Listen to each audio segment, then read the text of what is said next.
Welcome to a new video in my home automation and Node-RED series, and today I'm reviewing another Reolink camera, and this is the Reolink E1 Zoom. And I primarily received this camera so I can show how it can be integrated with Node-RED, but I think I'm just going to use the opportunity just to also review the camera separately. Probably I'm going to keep it short. If you have seen a few of my Reolink camera reviews, I mean, of course, this is going to be different as it's, have different capabilities, but, most of the things are going to be fairly similar. So I will try to keep it short. And let me just go through the main specs. So this is an indoor camera, and this is the first indoor camera from Reolink that I have. So it is designed to be on a desk or using this mount hanging upside down from the ceiling. It rotates in two axes. So it rotates that way and the camera also rotates this way, and it has two-way audio. It has a 5 megapixel sensor, and probably also quite unique that the Wi-Fi supports 2.4 gigahertz and 5 gigahertz Wi-Fi as well. In the box you are receiving the camera itself. There is a power adapter and it comes with various types of plugs. Since I ordered from the EU, it comes in an EU plug and a UK plug, but probably there are different plugs in various other markets. And this is a 5 volt 1 amp adapter which terminates in a really small barrel plug. So that plugs into the back of the camera like so. So nothing else is required for the camera itself. And just like with other Reolink cameras, you also have the option to record the footage locally. And there is an SD card slot. I just need to get this camera rotated up, and I don't want to do it manually. But as the instruction says, you have the SD card slot probably somewhere here in the main body of the camera. And besides this, you're also getting a sticker. There is a multi-language instruction manual and also a drilling template for the mount. And that's pretty much it. I installed the camera at the kitchen, so it lives here for the time being until I find a more suitable location. I was thinking about mounting it upside down, but I'm just not ready to drill into ceilings and, find a permanent place for it. So that will have to do for the time being. And if we quickly go through the user interface, you can see that, first of all, you can see that we have a couple of options. Let me just talk through the main buttons here on the bottom of the screen. So probably the most interesting for me is the PTZ option. So now you can move it. And actually you can just move this central scroll wheel, and that would move the camera. And there is a slight bit of delay, obviously. You have to wait for the communication to go back and forth, but I have to say it is quite responsive. And then it moves around reasonably fast around the screen. I was trying to see if there is an option to save presets, but it doesn't appear to be the case. So you can't make certain locations and then ask the camera to move to those locations quickly. And of course we have the zoom.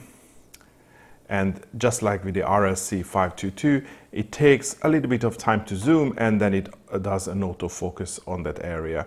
And again, the autofocus takes a couple of seconds, but it works. I think it's good.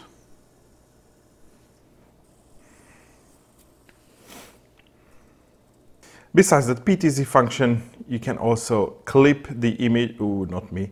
You can clip the image to show only a certain extent of the screen if you need to. I mean, this is also this is like a digital zoom, so the quality is not going to be so great. And because this camera supports two-way audio, you have the option to talk and also listen on the device. You tap on the tap to talk and you wait for a couple of seconds, and then the audio is going to go through. I won't be able to demonstrate it here because the screen capturing program, which is capturing the screen of my phone, it doesn't allow any other application to use the microphone at the moment. But yeah, I mean, you just have to wait for a couple of seconds and then you can talk. And just like with any of the other Reolink cameras, you have the option to play back any of the motion footage. As you can see, I have this camera up and running for, well, maybe, even less than a week now.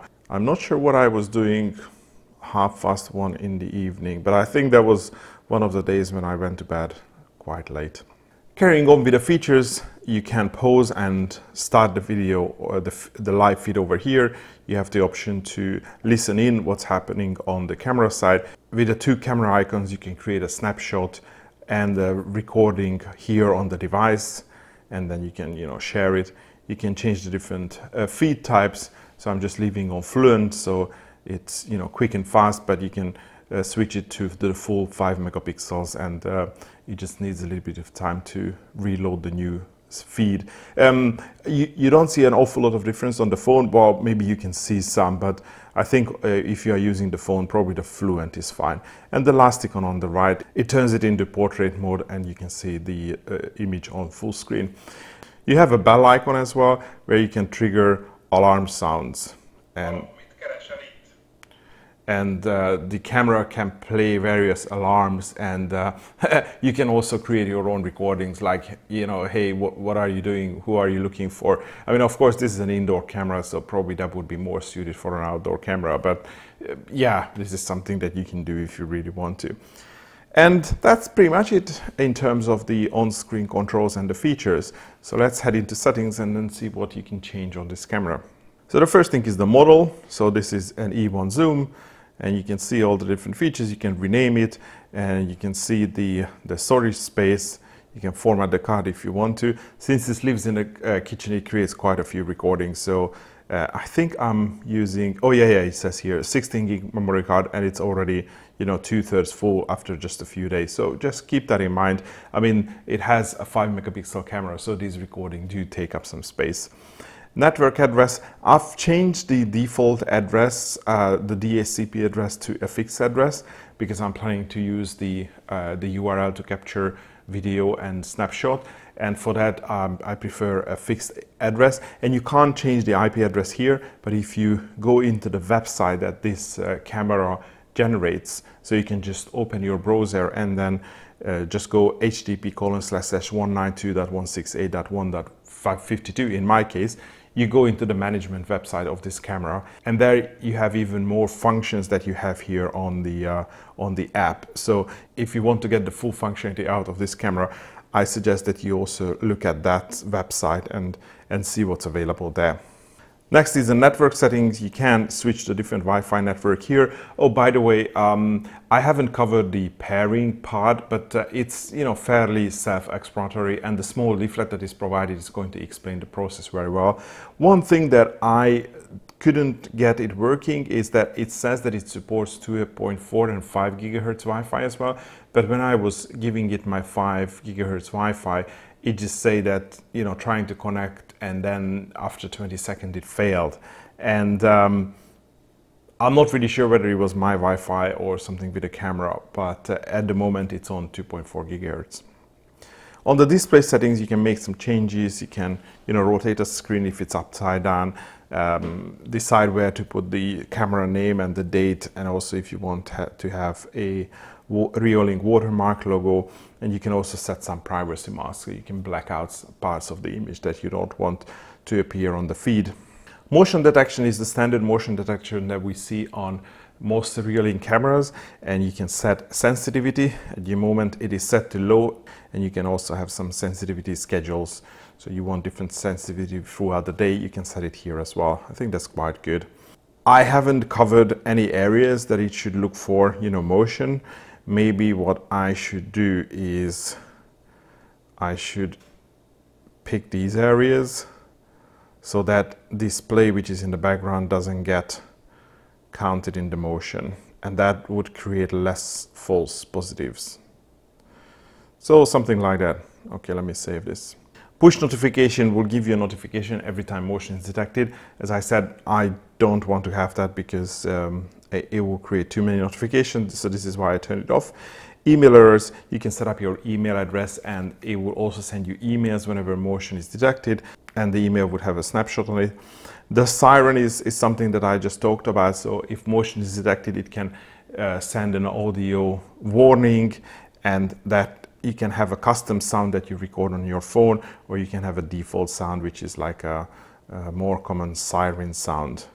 And you can set schedule here as well when you want to do that. I find it a little bit gimmicky, so I never use the siren, but that's me.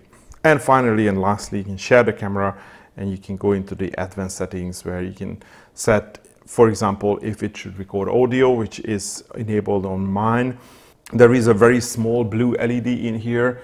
You can turn that off. if you don't want to see that glowing. Maybe it could be distracting in the evening.